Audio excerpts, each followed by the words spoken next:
सभी ओशो प्रेमियों को मेरा दिल की गहराइयों से प्रणाम। सभी मेरा नमस्कार स्वीकार कीजिए। आज आपके सामने लेकर के आया हूँ ओशो के दिया तले अंधेरा किताब से लिया गया प्रवचन, परिधि के विसर्जन से केंद्र में प्रवेश। रैदास ने गाया है, जस हरि कहिए तस हरि नाही, है अस जस कछु तैसा, जैसा कहो वैसा, सत्य नहीं कुछ कुछ वैसा है। कहने और ना कहने के बीच में सत्य है।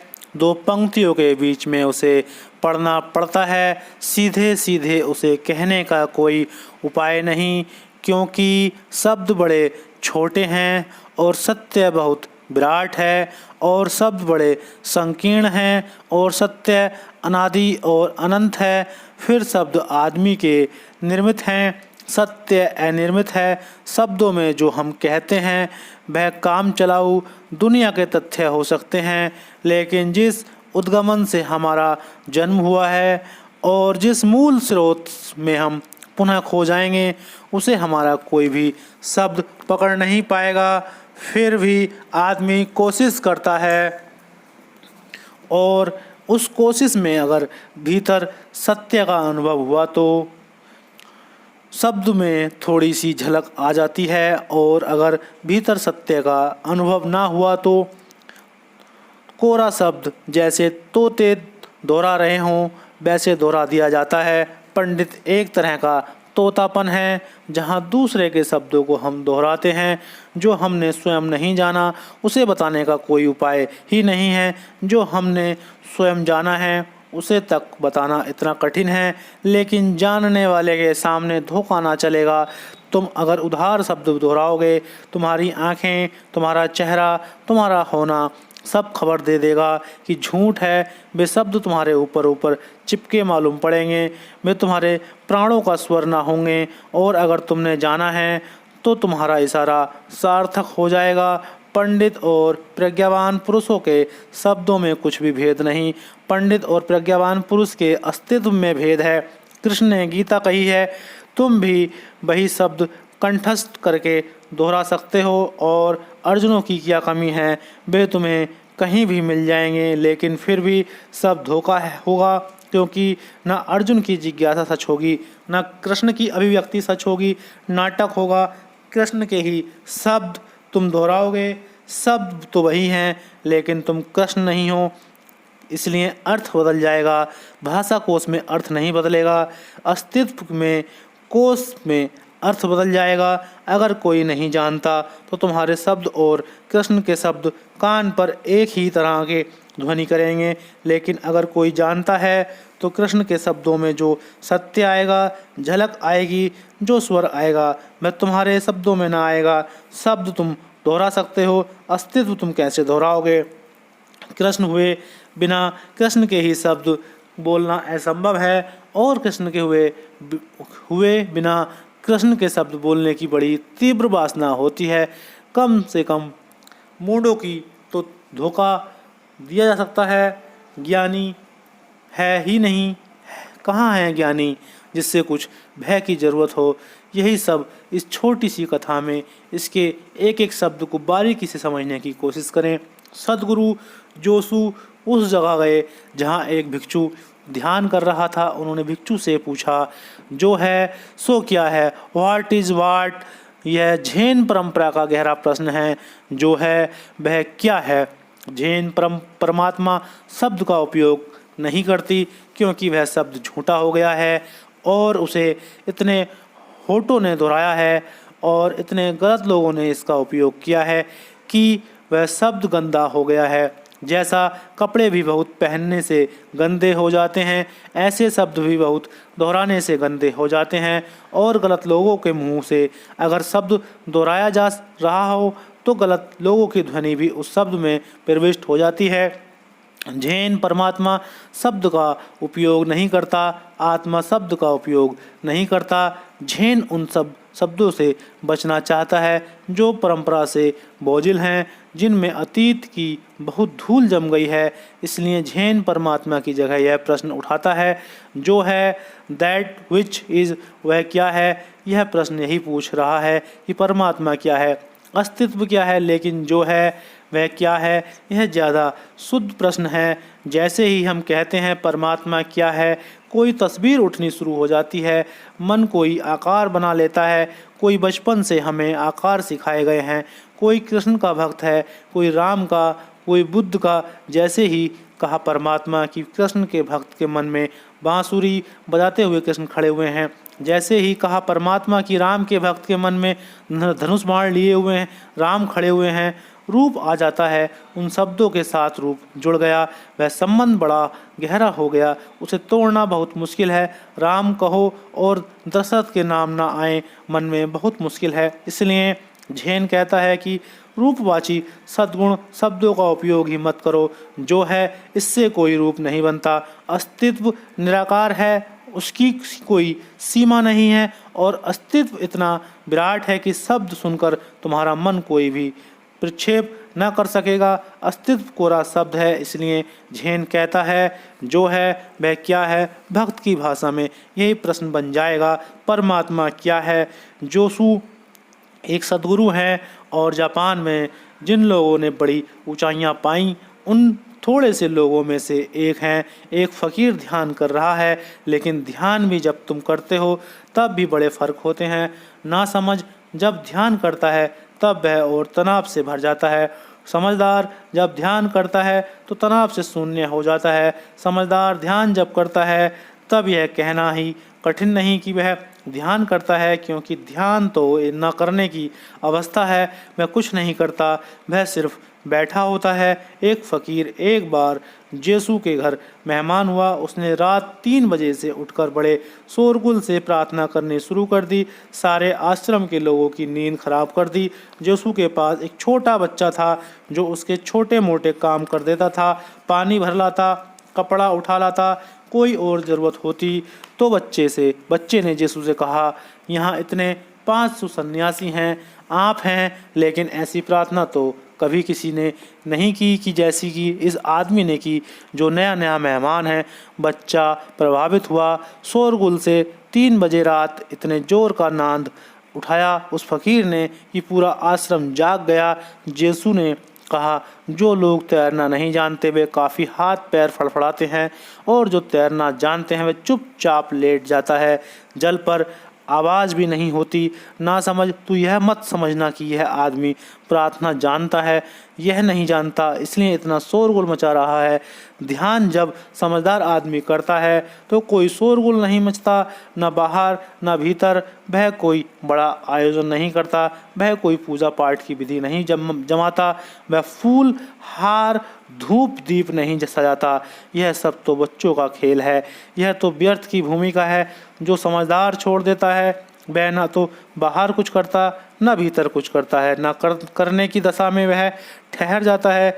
जैसे तैरने वाले ने तैरना बंद कर दिया, वह पानी पर तैरने लगा। जहाँ पानी ले जाए, जहाँ जल की धारा ले जाए वही जाने लगा, पानी के साथ बहने लगा। ऐसा ही ध्यान है। जोशु ने देखा कि एक फ़कीर ध्यान कर रहा है। उसके ध्यान करने से ही पता चल गया होगा कि यह व्यर्थ की मेहनत कर रहा है, क्योंकि जब तुम ध्यान करने बैठते हो, किसी छोटे बच्चे को कहो उस कोने में आंख बंद करके 1 मिनट शांति से बैठ जाए और फिर उसे गौर से देखो, तुम पाओगे कि जैसे शांति और उसकी जैसी अशांति खोजनी कठिन है। ऊपर से वह बिल्कुल शांत है और भीतर बिल्कुल अकड़ा और तनाव से भरा है। अपने को दबा रहा है, आंख भींचे हुए है, बंद नहीं किए हुए है, होठ दबाए हुए है। किसी तरह अशांति बाहर न फूट जाए, इसलिए वह अपने को संभाल कर बैठा हुआ है। वह एक उबलती हुई अवस्था में है, जैसे केतली गर्म हो रही हो और भाप उबलने के करीब हो। मिनट भी बहुत लंबा मालूम पड़ेगा। ऐसा हुआ एक अदालत में एक आदमी पर मुकदमा था, हत्या का। कोई गवाह ना था। कोई चश्मदीद गवाह न होने से बड़ी मुश्किल थी। हत्या उस आदमी ने की है, यह करीब करीब साफ था और सिद्ध था, लेकिन किसी ने देखा नहीं। जिन लोगों के पास वह बैठा था, हत्या करने के क्षण भर पहले उन्होंने इतना कहा कि केवल 3 मिनट के लिए बाहर गया था और 3 मिनट के भीतर वापस लौट आया। इतने जल्दी यह हत्या कैसे कर सकेगा? मजिस्ट्रेट को भी बात जमी कि सिर्फ 3 मिनट। कोई 20 आदमी थे घर में। उन सब ने कहा, हम सब बैठे गपशप कर रहे थे, वह आदमी 3 मिनट के लिए बाहर गया होगा, फिर भीतर आ गया। इससे ज़्यादा यह हमारी आंख से ओझल नहीं हुआ। जो आदमी विरोध का वकील था वह खड़ा हुआ और उसने कहा, एक काम करें, सब लोग आंखें बंद कर लें और 3 मिनट के लिए शांत हो जाएं। और यह मैं घड़ी रखे हुए हूँ, 3 मिनट के भीतर मैं कहूँगा कि बस 3 मिनट इतने लंबे मालूम पड़े।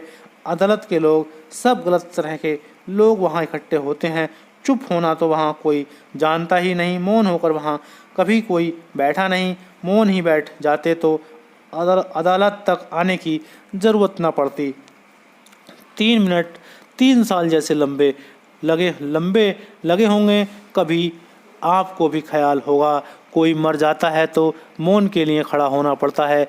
1 मिनट के लिए वह 1 मिनट इतना लंबा पड़ता है कि जितने दुखी आप उस आदमी के मरने से नहीं हुए, उतने दुखी इस 1 मिनट चुपचाप खड़े हो जाने से होते हो।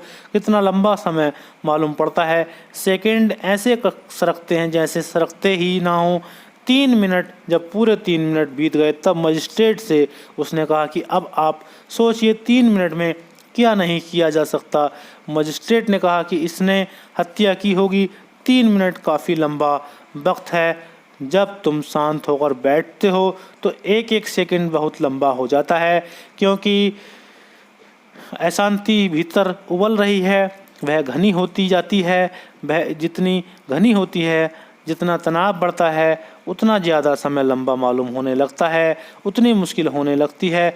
छोटे बच्चे को 1 मिनट बिठाकर देखो तो तुम्हें पता चल जाएगा कि गलत आदमी किस तरह से ध्यान करता है। उसके तनाव को विसर्जित करने का तो उसे कुछ भी पता नहीं। ज़्यादा से ज़्यादा वह तनाव को रोकना जानता है। दमन है तुम्हारा ध्यान, गलत आदमी का ध्यान रिप्रेशन है। और दमन से कहीं कोई शांत न हुआ है क्या? दमन से तो और अशांत हो जाएगा। जो दबाया है वह जहर बनकर रग रेशे में फैल जाएगा। यह फ़कीर जो बैठा हुआ ध्यान कर रहा था, निश्चित ही दमन कर रहा होगा, दबा रहा होगा, किसी तरह अपने को शांत करने की कोशिश कर रहा होगा। लेकिन कभी कोई किसी तरह की कोशिश से शांत हुआ है क्या? शांत होना तो उस समझदारी का परिणाम है जब तुम जानते हो सब तरह की कोशिश अशांति है, सब प्रयत्न अशांति में ले जाता है। जब तुम अपने को निष्प्रयत्न छोड़ देते हो, इफर्टलेस, जैसे कोई तैरने वाला तैरता ही नहीं, नदी की धार के साथ बहने लगता है, ऐसे जब तुम बह जाते हो अस्तित्व में, तभी ध्वनि फलित होती है। ध्यान परम समर्पण है। इस आदमी को ऐसी हालत में देखकर जोशु ने पूछा, जो है सो क्या है? What is what? भिक्षु ने अपनी मुट्ठी उठाई। यह एक पुराना उत्तर है। जैन फकीरों का मुट्ठी अखंड का प्रतीक है। हाथ खोल के दें तो 5 उंगलियां हैं। पंचतत्व यह विभाजन का प्रतीक है। 5 तत्वों से सब कुछ बना है। सारा संसार बांध लें 5 तत्वों को एक में तो पर ब्रह्मा उस एक से 5 पैदा हुए हैं। वह एक इन 5 में समाया हुआ है। वह इकट्ठा जहाँ है वही अस्तित्व है, वही परमात्मा है। तो मुट्ठी बहुत पुराना प्रतीक है जैन फकीरों का। वह है अखंडता का, इंटीग्रेशन का, इकट्ठे हो जाने का संकेत। तो इस आदमी ने पुराने ढंग का उत्तर देना चाहा, लेकिन उसकी मुट्ठी ने कुछ और कहा होगा, क्योंकि मुट्ठी क्रोध का प्रतीक भी है। उसकी मुट्ठी ऐसे रही होगी कि मार डालूंगा, क्योंकि मेरे ध्यान को खराब कर दिया। जो आदमी ध्यान करने बैठता है सारी दुनिया को दुश्मन समझता है, क्योंकि सारी दुनिया उसके ध्यान में बाधा डाल रही है। तुमने कभी ध्यान किया है? सारी दुनिया बाधा डालती है। पक्षी शोरगुल करते हैं, सड़क पर लोग हार्न बजाते हैं, बच्चे चिल्लाते हैं, कोई रोता है, पत्नी के हाथ से बर्तन गिर जाता है, सब तरफ उपद्रव होता है। ध्यान करने बैठे की पता चलता है सारी दुनिया तुम्हारी शत्रु है। ज़रूरत कहीं कोई भूल हो रही है, कोई ध्यान में तो लोगों को पता चला कि सारी दुनिया मित्र है और तुम्हें पता चलता है कि सारी दुनिया शत्रु है। तुम्हारे ध्यान में कहीं भूल हो रही है, बजाय यह सोचने के कि सारी दुनिया इसी वक्त अचानक अशांत हो गई है। यही सोचना उचित है कि तुम कहीं कुछ भूल कर रहे हो। तुम ज़बरदस्ती शांत होने की कोशिश कर रहे हो और चारों तरफ शोरगुल तो चल ही रहा है। तुम कल तक उसमें भागीदार थे, एक क्षण पहले एक भागीदार थे, तुम्हें पता नहीं चलता था। अभी तुम अकड़ कर खड़े हो गए हो। जैसे कोई आदमी नदी की धार के विपरीत तैरने लगे तो उसे लगेगा पूरी नदी उसके खिलाफ है। नदी को क्या लेना देना, नदी तो अपनी गति से बह रही है। तुम नहीं थे तब भी बहती थी, तुम नहीं होगे तब भी बहेगी। तुम नदी की धार में बहो तब भी वह बहेगी, बहती रहेगी। तुम उल्टे बहो तब भी वह वैसी ही बहती रहेगी। लेकिन तुम उल्टे बहे, तुम्हें लगता है कि सारी नदी मुझसे लड़ रही है। तुम लड़ रहे हो नदी से, नदी तुमसे क्यों लड़ेगी? अगर तुम ध्यान में बैठे और ऐसा लगे हर चीज़ बाधा डाल रही है, विघन डाल रही है, तो समझ लो ना कि तुम धार में उल्टे बहने की कोशिश कर रहे हो। तुम ज़बरदस्ती शांत होने की कोशिश कर रहे हो। ज़बरदस्ती दुनिया में कभी कोई शांत नहीं हुआ, जबरदस्ती ही अशांति आती है। शांत होना तो एक सहज साधना है। साधना कहना भी ठीक नहीं, एक सहजता है। यह आदमी बैठा होगा अकड़, यह लड़ रहा होगा भीतर, यह आदमी की छाती पर सवार बैठा होगा। जब जोसू ने पूछा कि परमात्मा क्या है, अस्तित्व क्या है, जो है वह क्या है, इसे क्रोध आया होगा कि यह कोई वक्त है प्रश्न पूछने का। हम ध्यान कर रहे हैं और तुम्हें फिलोसफी सूझी है। हम इधर किसी तरह भीतर जाने की कोशिश कर रहे हैं और तुम हमें बाहर लाते हो। लेकिन आंखें खोल कर देखा होगा कि सामने यीशु खड़ा है। यही समझने की बात है। यीशु जाहिर आदमी था, उसकी बड़ी ख्याति थी, हजारों शिष्य थे उसके। भीतर तो क्रोध आया होगा, मुट्ठी क्रोध से बंधी होगी। लेकिन जोसू को सामने देखकर पुराना उत्तर इस फकीर ने दे दिया। लेकिन तुम्हारे उत्तर बदलने से उत्तर नहीं बदलता। जोसू को धोखा देना असंभव है। वह जो मुट्ठी बनती है अखंड को संकेत देने के लिए, वह तभी बनती है जब तुम भीतर अखंड हो जाओ। वह तो संकेत है, लेकिन तुम भीतर क्रोध से उबल रहे हो। खंड खंड तुम भीतर अशांति से जल रहे हो। खंड खंड तुम टूटे जा रहे हो, बिखरे हुए हो। उंगलियों को बांध लेने से क्या होगा? तुम्हारी मुट्ठी झूठी है। मुट्ठी से कहना तो फकीर ने कुछ और चाहा था कि वह एक है, वह अखंड है, वह अद्वैत है, वह इस मुट्ठी जैसा है। लेकिन तुम क्या कहना चाहते हो, यह बड़ा सवाल नहीं है। तुम क्या हो, वह तुम्हारे कहने से बह जाएगा और प्रकट हो जाएगा। यह आदमी अगर क्रोध से हमला कर देता यीशु पर, वही कहीं ज़्यादा प्रमाणिक हुआ होता, वह कहीं ज़्यादा सच था। इसने झूठ कर दिया। तुम्हें भी इस तरह के झूठ का पता है। तुम कई बार क्रोध से मुट्ठी बांध लेते हो, फिर अचानक तुम्हें ख्याल आ जाता है तो तुम छोटे बच्चे को थपथपाकर और चले जाते हो। तुम्हें लगता होगा कि तुमने थपथपाकर छोटे बच्चे को धोखा दे दिया, लेकिन छोटा बच्चा जानता है कि थपथपाहट के पीछे क्रोध था। तुम्हें बहुत बार पता है कि तुम संकेत को बदल लेने की कोशिश करते हो। मुंह पर आ जाती है गाली और तुम मुस्कुरा देते हो। ध्यान रखना, तुम्हारी मुस्कुराहट से भी गाली प्रकट होगी। तुम भीतर को छिपा ना सकोगे। तुम्हारी मुस्कुराहट भी जहरीली हो जाएगी, उसमें गाली का ही स्वाद आएगा। तुम कई बार कुछ कहने जाते हो, फिर बदल लेते हो ऐन वक्त पर, लेकिन वह बदलाहट छिपी न रहेगी, सिर्फ अंधों के बीच छिपी रहेगी। लेकिन जिसको जरा भी देखना आता है, उससे तुम बदलाहट न छिप पाओगे, वह बदलाहट पकड़ ली जाएगी। और सद्गुरु तो थर्मामीटर जैसा है अस्तित्व का। जोसू सामने खड़ा है। इस आदमी ने जोसू को देखकर धोखा देना चाहा और कोई और होता, इसने हमला किया होता, यह उसकी छाती पर चढ़ बैठता कि तुम मेरा ध्यान बिगाड़ा, तुमने मेरा ध्यान बिगाड़ा। और धार्मिक व्यक्ति बड़े दुष्ट होते हैं अगर उनका ध्यान बिगड़ जाए, क्योंकि एक महान कार्य वे कर रहे थे, जैसे सारी दुनिया पर उपकार कर रहे थे, और तुमने बाधा डाल दी। घर में एक व्यक्ति धार्मिक हो जाए और पूरा घर नर्क हो जाता है। क्योंकि उनके ध्यान में बाधा ना पड़ जाए, उनकी पूजा ना खराब हो जाए, कोई उनको छू ना ले, वे कहीं अपवित्र ना हो जाएं, स्नान करके उनका भोजन बने। सब तरफ उपद्रव खड़ा कर देता है। उपद्रव खड़ा करने से इतना रस आता है लोगों को, दूसरों को सताने में इतना रस आता है। धर्म के नाम पर भी लोग दूसरों को सताते हैं और वह बड़ा कुशल है काम। अगर अधर्म से सताए तो लोग नाराज होंगे, लोग कहेंगे कैसे अधार्मिक हो गए हैं। धर्म से सताइए, लोग भी नाराजी होंगे, क्योंकि वे कहेंगे धर्म है, ये तो शांत बैठे हैं, हम भी गलती पर हैं। लेकिन ध्यान रहे, धार्मिक आदमी से उपद्रव जैसा उपद्रव पैदा नहीं होता। धार्मिक आदमी तो बिल्कुल निरु उपद्रवी हो जाता है।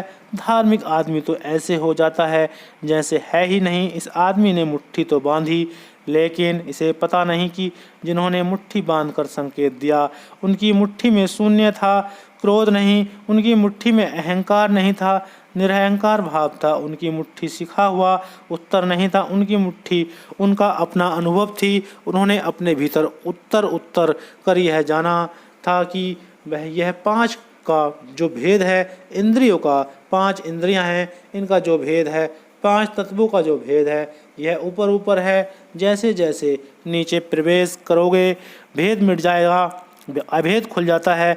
ठीक केंद्र पर एक रह जाता है, मुट्ठी बन जाती है। यह अस्तित्व जैसे खिला हुआ फूल है, परिधि पर केंद्र पर जैसे बंद है, केंद्र पर जैसे सब बंद है, कली है, ऐसी मुट्ठी है। मुट्ठी बंधी हुई कली की सूचना है। लेकिन यह आदमी तो ऊपर ऊपर था, इसका हर ढंग, इसका रोआ रोआ कह रहा था क्रोध, अशांति, और मुट्ठी कुछ और कहना चाह रही थी। यह नहीं हो पाएगा, यह धोखा यीशु को नहीं दिया जा सकता। देखा यीशु ने तो यीशु ने उत्तर दिया, जहाज वहाँ नहीं रुक सकते जहाँ पानी बहुत उथला हो। और वे चले गए। इतनी ही बात कही कि तुम अभी बहुत उथले हो, और जहाँ पानी बहुत उथला हो, बड़े जहाज वहाँ नहीं रुक सकते। तुम उथले हो क्रोध के कारण, तुम उथले हो अशांति के कारण, तुम उथले हो तनाव के कारण। मुट्ठी बांधने से कुछ ना होगा। जहाँ मुट्ठी वस्तुतः बनती है वहाँ तुम अभी हो नहीं, तुम सतह पर हो, तुम परिधि पर हो। अच्छे अच्छे संकेत बताने में से कुछ भी ना होगा। तुम्हारे सब संकेत तुम्हारे अस्तित्व के विपरीत खबर देंगे। तुम कहो कुछ निकलेगा तो वही जो तुम हो। तुम कितना ही अपने को सजाओ संभारो, तुम झुठला ना सकोगे। और यीशु जैसे व्यक्ति के सामने तो बिल्कुल नहीं। हाँ, उन्हें तुम झुठला सकते हो जो खुद भी झूठ में जी रहे हैं, उनको तुम झुठलाना मुश्किल होता है। एक बहुत मज़े की बात है कि तुम कितनी ही कोशिश करो, लोग तुम्हारी सच्चाई को भली भांति जानते हैं, साधारण लोग भी। और ध्यान रखना कि तुम अपने संबंध में जो भी बताना चाहते हो वह कोई मानता नहीं। 90% तुम्हारी सच्चाई साधारण लोगों को भी नहीं पता होती। तुम कितने ही मंदिर जाओ, लोग जानते हैं कि अक्सर सो चूहे खाकर बिल्ली हज की यात्रा को जाती है। सभी बिल्लियां अंत में हाजी हो जाती हैं। लोग जानते हैं कि तुम्हारा मंदिर जाना एक तरह का पश्चाताप है उन पापों का जो तुम किए जा रहे हो, करते हो रहे हो, और जिनसे तुम निरत भी नहीं हो पाए हो। लोग जानते हैं कि तुम्हारी तीर्थ यात्रा पापों को धोने के लिए है। लेकिन अगर नदियों में पाप धोए जा सकते तो बड़ी आसान बात हो जाती। लोग जानते हैं कि तुम्हारे मंत्रोच्चार, तुम्हारे जप, पूजा पाठ ऊपर ऊपर है, भीतर तो हिसाब चल रहा है धन का, कौड़ी कौड़ी का। लोग तुम्हारे झूठ को भली भांति जानते हैं। साधारण लोग धोखा देना बहुत मुश्किल है, क्योंकि तुम्हारी सच्चाई जगह जगह से प्रकट होती ही रहती है। कितना ही तुम ढको, हर आदमी की हालत उस गरीब जैसी है जिसकी चादर छोटी है। वह पैर ढकता है तो सिर उड़ जाता है, सिर ढकता है तो पैर उड़ जाता है। कहीं ना कहीं इससे सच्चाई पता चल जाती है। सच्चाई इतनी बड़ी घटना है कि झूठ उसे ढकेगा कैसे। यह चमत्कार है कि तुम झूठ से सच्चाई को ढकने की कोशिश करते हो। झूठ का अर्थ ही है जो नहीं है उससे तुम उसे ढक रहे हो। जो है कैसे ढकोगे? वह तो दूसरे लोग अगर तुम्हारी सच्चाई को नहीं कहते तो उसका कारण उनके स्वार्थ है, यह नहीं है कि उनके ढकने में तुम सफल हो गए हो। लोग तुम्हें भली भांति जानते हैं, लेकिन उनका स्वार्थ है इसमें कि तुम्हारे झूठ को स्वीकार करे। यह एक म्यूचुअल अरेंजमेंट है, एक पारस्परिक इंतजाम है। तुम हमारे झूठ को स्वीकार करो, हम तुम्हारे झूठ को स्वीकार करेंगे। ना तुम हमें उगेड़ो, ना हम तुम्हें उगेड़ेंगे। इसलिए लोगों की एक कहावत है, जो खुद कांच के घर में रहता हो उसे दूसरों की तरफ पत्थर नहीं फेंकने चाहिए। बड़े अनुभव से ये कहावतें बनती हैं।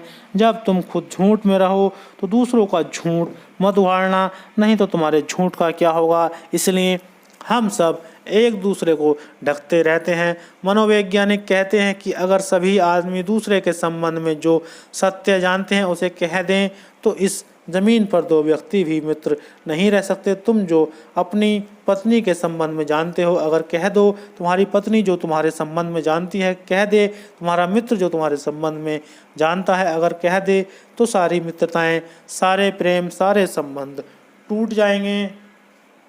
झूठ का जाल है बड़ा, और चूंकि इसमें सभी का स्वार्थ निहित है, इसलिए हम सब एक दूसरे के झूठ को संभाल कर चलते हैं।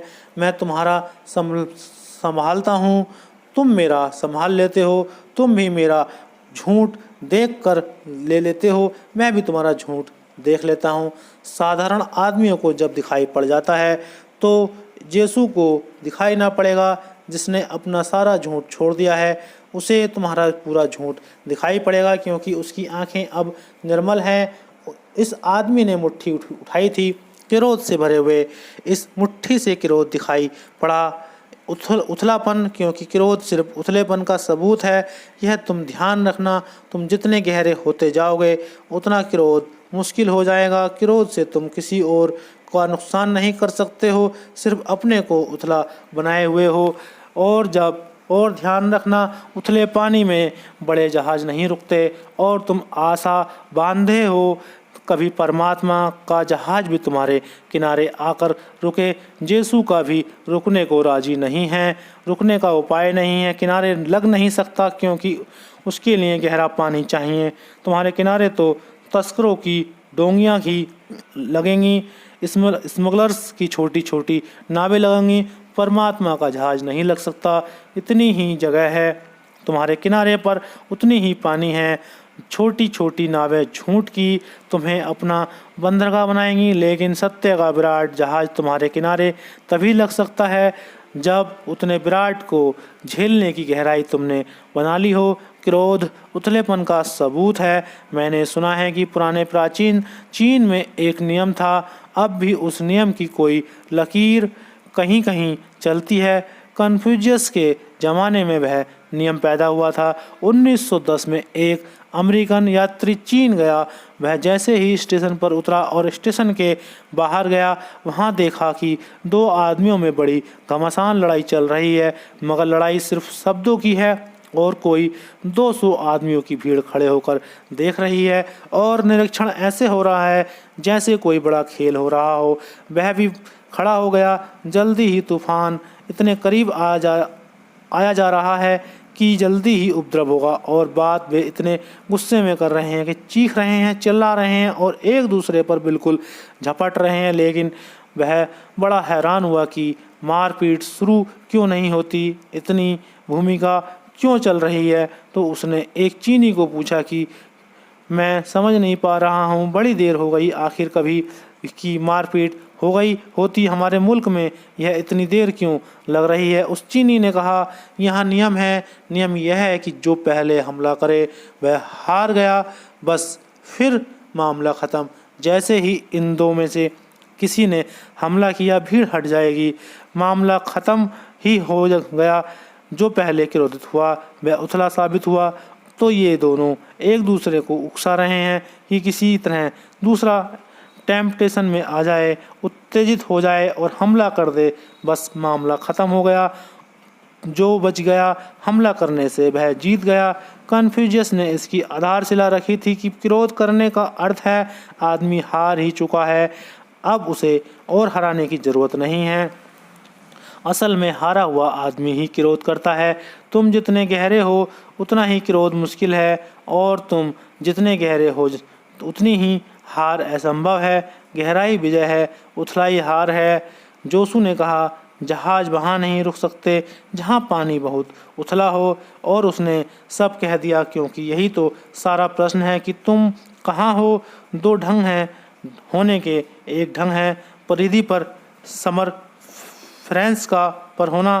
तुम्हारी परिधि वही है जहाँ तुम दूसरों से मिलते हो। तुम्हारे संबंध, पति की परिधि वही, बाप की परिधि बेटा, मित्र की परिधि मित्र, शत्रु की पड़ोसी। तुम्हारी परिधि तुम्हारे अंत संबंधों की सीमा है। जैसे तुम अपने घर के चारों तरफ एक बागुड़ लगाते हो, उस बागुड़ से तुम्हारे पड़ोसी का मकान शुरू होता है।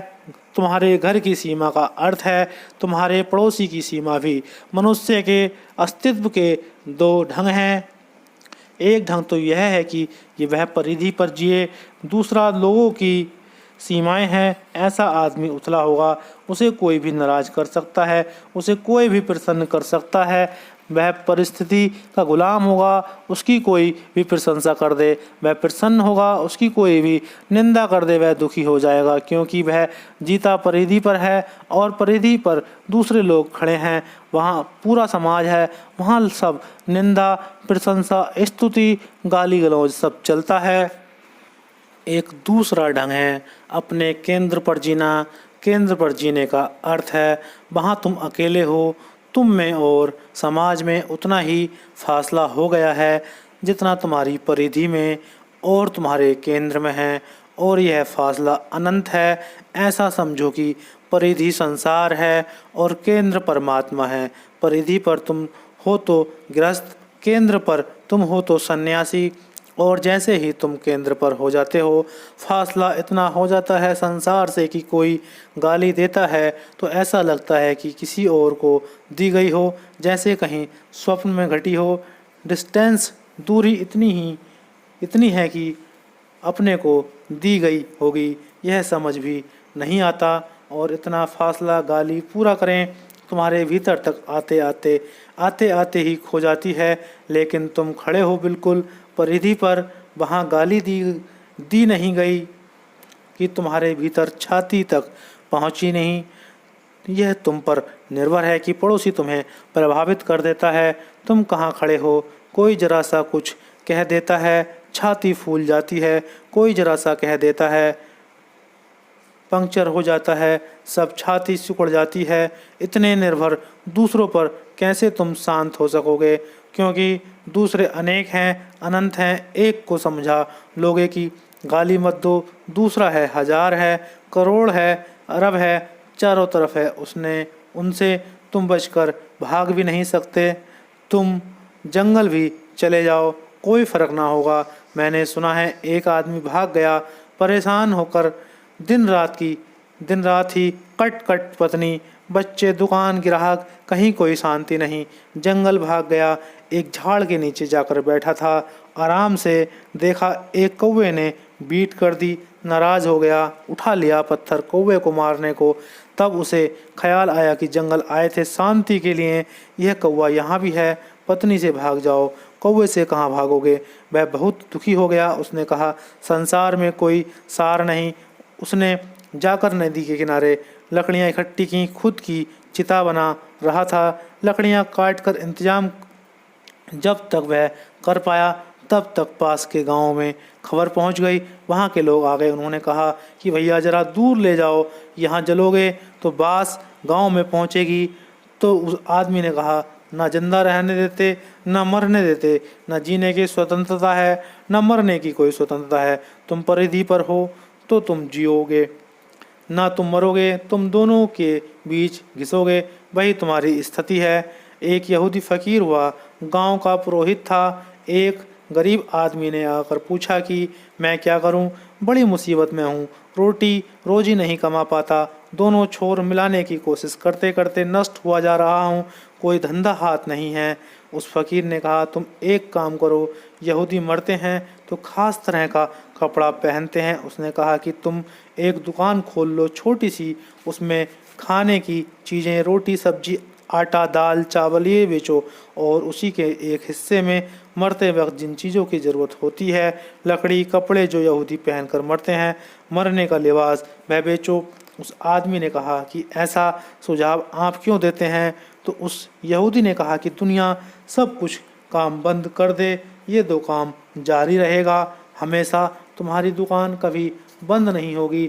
लोग खोएंगे तो अगर जीना है, और जब जिएंगे तो मरेंगे भी। तुम्हारे पास आना ही पड़ेगा।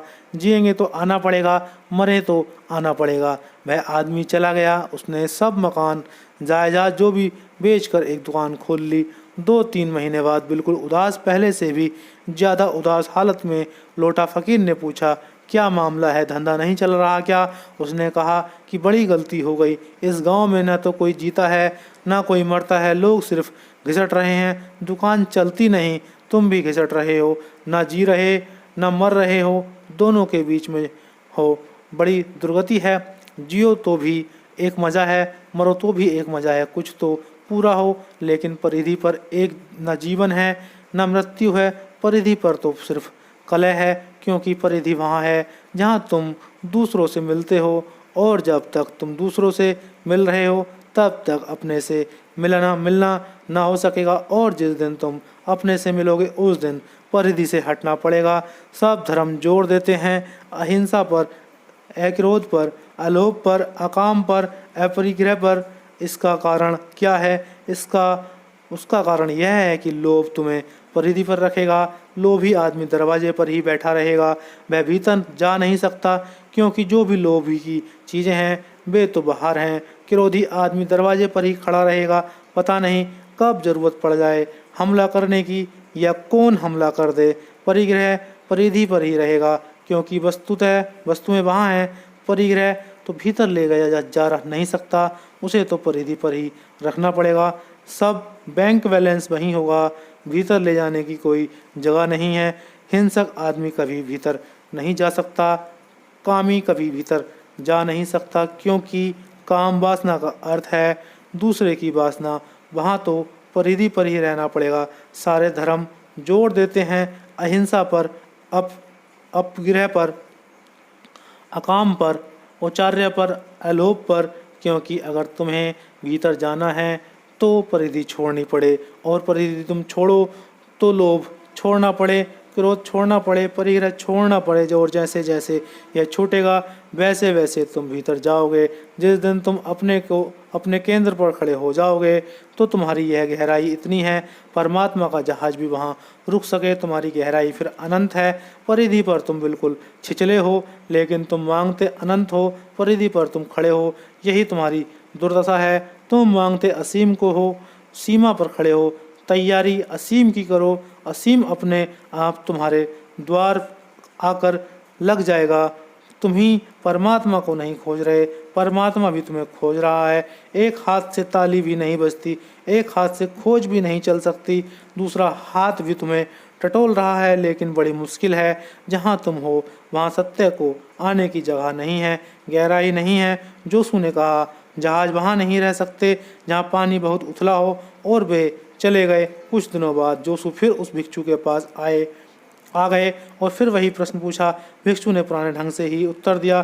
जोसू बोले, अच्छा दिया, अच्छा लिया, अच्छा मारा, अच्छा बचाया, well given, well taken, well killed, well saved. और उन्होंने झुककर भिक्षु को नमस्कार किया। दोबारा बहुत समय बीत जाने के बाद जोसू फिर उस भिक्षु के पास गए, फिर पूछा वही सवाल, और भिक्षु ने दिया वही जवाब में जरा भेद न था, सब भेद हो गया। वही मुट्ठी पर बंधी, लेकिन अब आदमी वह नहीं था जिसने मुट्ठी बांधी थी, वह बदल गया। अब इस मुट्ठी में क्रोध ना था, अदेत था। अब इस मुट्ठी में नाराजगी ना थी, प्रेम था। अब इस मुट्ठी में और भीतर के केंद्र में एक तारतम्य था। अब यह आदमी परिधि पर नहीं था, अब यह आदमी केंद्र में था। जोसू का यह कहना कि जहाज वहाँ ना रुक सकेंगे जहाँ पानी उथला है, काम कर गया। इस आदमी ने समझ लिया होगा परिधि छोड़नी है। मेरा ध्यान भी परिधि पर चल रहा है, और ध्यान तो परिधि पर चल नहीं सकता, यह डूबा होगा। इसने धीरे धीरे क्रोध छोड़ा होगा, इसने धीरे धीरे परिधि की उपद्रव की दुनिया छोड़ी होगी, यह धीरे धीरे अपने भीतर लीन हुआ होगा, इसने लड़ना छोड़ा होगा, यह बहा होगा। यीशु ने आकर वही सवाल पूछा। सवाल तो सदा वही है, सवाल तो एक ही है कि क्या यह अस्तित्व है, क्या यह सब है जो चारों तरफ फैला है। क्या कहूँ मैं, सवाल को हम कोई भी ढंग से दे दें, लेकिन सवाल एक ही है कि क्या जो है। भिक्षु ने फिर मुट्ठी उठाई, लेकिन अब इस मुट्ठी में बड़ी शांति थी, इस मुट्ठी में बड़ा आनंद था, इस मुट्ठी में एक पुलक और नृत्य और एक सुगंध थी पारलौकिक की। इस मुट्ठी में परमार्थ था। जोसू ने कहा, जो कहा वह बड़ा अद्भुत है। कहा, अच्छा दिया, अच्छा लिया, अच्छा मारा, अच्छा बचाया। बड़ा जटिल वचन है लेकिन बड़ा सरल। Well given, well taken, well killed, be saved, सब कुछ कह दिया। कबीर की उल्टस बांसी जैसा है, सुनो बेबूझ लगता है लेकिन जरा भीतर उतरो कुंजी हाथ आ जाती है। जोसू ने कहा, अच्छा दिया, अच्छा लिया, मतलब है कि अपने को पूरे दे दिया, जरा भी बचाया नहीं, परमात्मा को पूरा पा लिया। और जो अपने को दे देगा वही उसे पाल सकता है। परिधि पर हम अपने को बचाते हैं क्योंकि हमें डर है कि मिट ना जाएं। केंद्र पर जाते हैं, बचाने का सवाल ही नहीं उठता, देने का आनंद आ जाता है, क्योंकि परिधि पर जितना दो उतना कम होते जाते हो, जितना छीनोगे उतने बढ़ते जाओगे। केंद्र पर जितना छीनोगे उतने कम होते जाओगे, जितना दो उतना बढ़ते हो। नियम बदल जाते हैं। केंद्र पर दान है नियम, परिधि पर चोरी शोषण है। केंद्र पर प्रेम, परिधि पर क्रोध है, हिंसा है, लोभ है, मोह है। केंद्र पर परमात्मा है, उसे तुम कितना ही बांटो वह चुकेगा नहीं, उसे तुम जितना दोगे उतना ही पाओगे, वह बढ़ता जाता है। जीसस ने कहा है, जो अपने को बचाएगा वह खो देगा और जो खोने को राजी है वह बच जाएगा। वही यीशु ने कहा, अच्छा दिया, अच्छा लिया, ने दे दिया, सब पा लिया, सब अच्छा मारा, अच्छा पचाया, मर गए बिल्कुल और अब बच गए बिल्कुल। उस परम सत्य में जाने के लिए कोई और नौबत काम नहीं आएगा। फूल पत्ते चढ़ाकर किसको धोखा दे रहे हो? वे फूल पत्ते भी लोग बाहर से नहीं लाते, दूसरों के बगीचे से तोड़ कर लाते हैं। अगर आपका बगीचा है तो आपको पता होगा, धार्मिक आदमी सुबह से ही निकल जाते हैं, वे फूल तोड़ने लगते हैं। उनसे आप कुछ कह भी नहीं सकते क्योंकि पूजा के लिए तोड़ रहे हैं। फूल पत्ते चढ़ाते हैं वे भी दूसरों के तोड़कर, और फूल पत्तों से काम न चलेगा। अपने को ही नौबत बनाना पड़ेगा, अपने को ही चढ़ा देना पड़ेगा। बलि किसी और को की देने से काम नहीं होगा, बलि तो अपनी ही देनी होगी, और जो अपने को देने को राजी है वही उसे पा सकेगा। इससे कम में सौदा नहीं होगा। तुम और कुछ भी देने को तैयार रहो, तुम सारा धन दे दो, सार न आएगा, क्योंकि परमात्मा को धन से नहीं पाया जा सकता। ना तो धन इकट्ठा करके पाया जा सकता है, ना दान देकर पाया जा सकता है। परमात्मा को पाने का तो एक ही उपाय है कि तुम अपने को छोड़ दो। शायद तुम अपने को पकड़े हो, यही तो बाधा है। छोड़ो की मिला।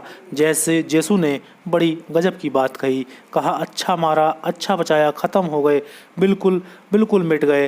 पहली दफ़ा आया था तो मुट्ठी में तुम थे, अब मुट्ठी में तुम नहीं हो, शून्य है। अच्छा मारा, अच्छा बचाया और बिल्कुल बच गए। हम बचाने की कोशिश करके मिटे जा रहे हैं, और कुछ है जिन्होंने अपने को मिटा दिया और बचा लिया। खोना ही मार्ग है, उसे पाने का। मिटे बिना नया जन्मना होगा, पुराने को दबा दो कब्र में, उसी कब्र के ऊपर नए का अंकुरण होता है। तुम्हारी राख से ही परमात्मा की ज्योति उठेगी। तुम्हारा अहंकार मैं हूँ कुछ जब तक तुम संभाले रहोगे तब तक उथले रहोगे। जब वह जहाज बड़ा है उसके लिए गहराई चाहिए। अहंकार से उथली चीज़ तुमने कोई देखी इस संसार में क्या?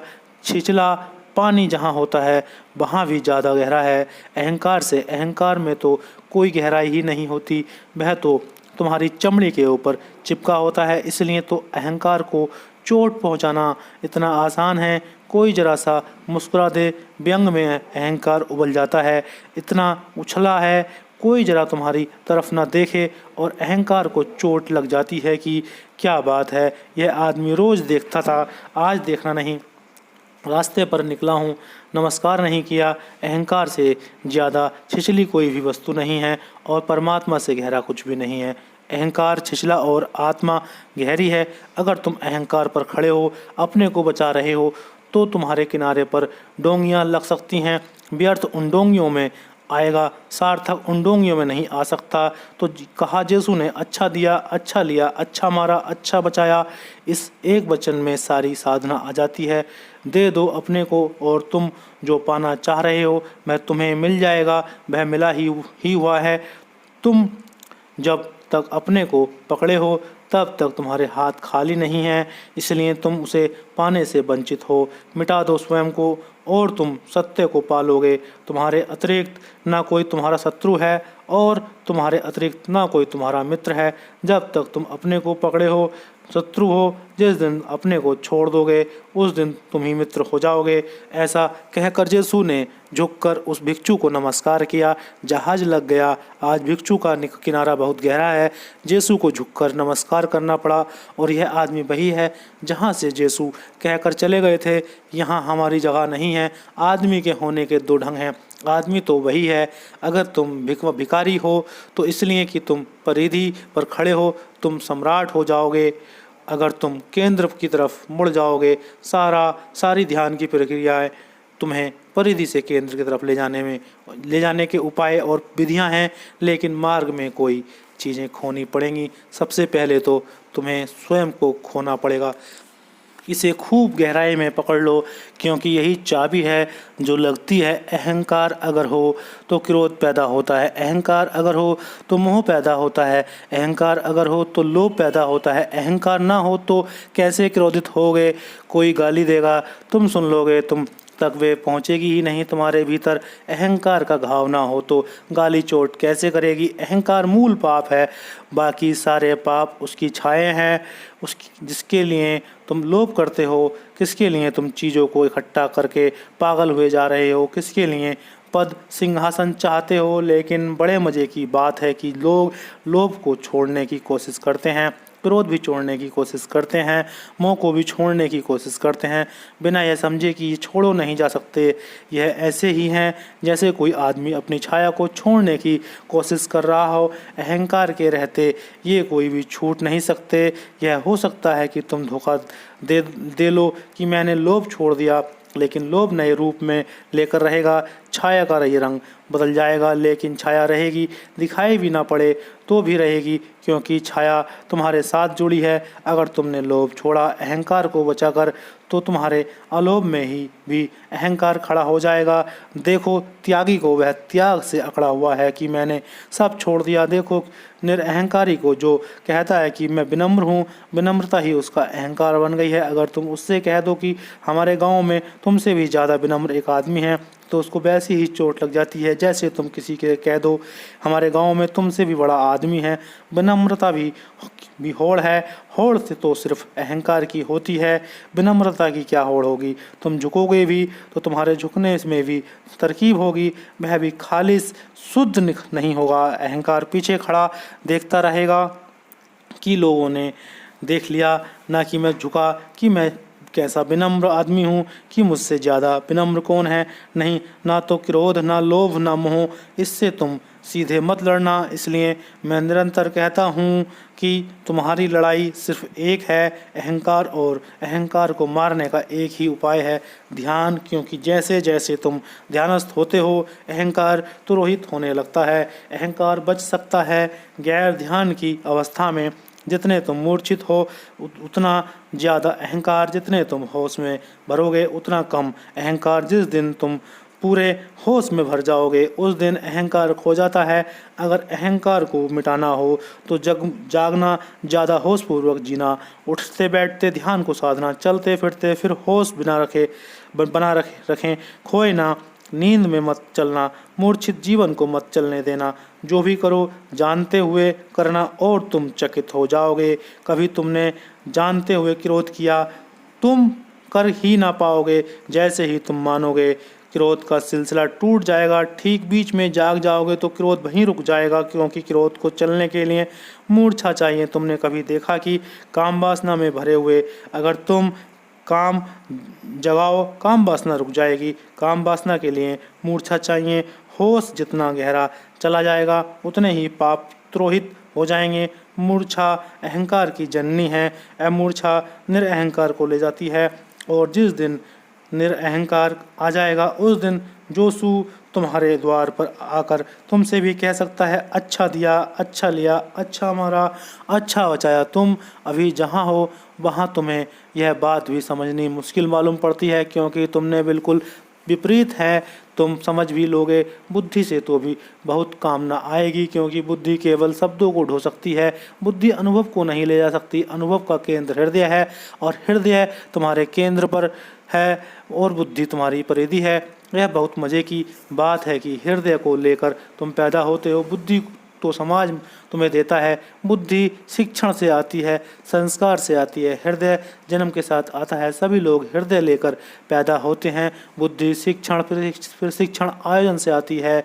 बुद्धि तुम्हें समाज देता है, इसलिए बुद्धि के विश्वविद्यालय हैं। हृदय का कोई विश्वविद्यालय नहीं है, हो भी नहीं सकता, इसकी कोई ज़रूरत भी नहीं है। लेकिन तुम इस बुद्धि के शिक्षण के कारण धीरे धीरे तुम अपने मस्तिष्क में ही रहने लगते हो। तुम भूल ही जाते हो कि और गहरे में खजाने हैं। जैसे कोई आदमी अपने भवन के पोर्च में ही निवास करता हो और भूल ही गया हो कि भवन के असली कक्ष तो भीतर हैं, पोर्च तो केवल प्रवेश द्वार है, उसने उसे घर बना लिया। वैसे ही तुम खोपड़ी को घर बना लिए हो, वह प्रवेश द्वार है, पोर्च है। बुद्धि तो एक तरह का पहरेदार है। संसार और तुम्हारे बीच भीतर तुम हो। थोड़ा बुद्धि तो शिथिल करो, रिलैक्स करो, ढीला करो, ताकि भीतर सरक सके। जिस दिन तुम केंद्र का थोड़ा सा अनुभव पालोगे उसी दिन जोशु के वचन तुम्हारी समझ में आ जाएंगे। Well given, well taken, well killed, well saved. उस दिन तुम जानोगे तुम गए फिर भी तुम बचे, और जो गया वह शूद्र था, जो बचा वह महिमावान है। तुम मिट गए, जो तुम कल तक थे, लेकिन वह कूड़ा करकट था। तुम बचे, लेकिन वह बचा जो स्वर्ण है। इस स्वर्ण को पाने के लिए करीब करीब मृत्यु जैसी अग्नि से गुजरना जरूरी है। मृत्यु तुम्हें निखारेगी, अहंकार मारेगा, तो तुम्हारी आत्मा शुद्ध स्वर्ण की भांति प्रकट हो जाती है। आज के लिए इतना ही। आप सबका पुनः दिल से धन्यवाद। आपने परिधि के विसर्जन से केंद्र में प्रवेश दिया। तले अंधेरे का प्रवचन ओशो जी के सुना। बहुत बहुत धन्यवाद। Thank you.